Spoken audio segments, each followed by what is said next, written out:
Kita na to ang pananawon, kita niya kalabot sa pamatigayon sa ating Diyos.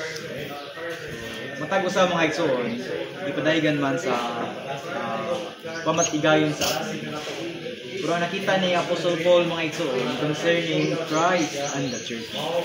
Ngani, sa basahon sa buhat, ipadayon si Saul kalabot ni Kristo nga nagantos pinaagi sa paglutos ni Apostol Pablo ani ni Saulo sa mga katawhan sa atong Ginoo.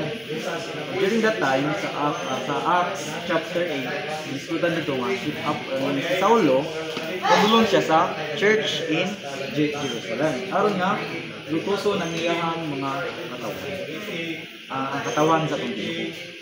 Makita natin din yung mga igsoon na ang pinadayag na nakita niya concerning man sa concerning ni Kristo o sa Iglesia.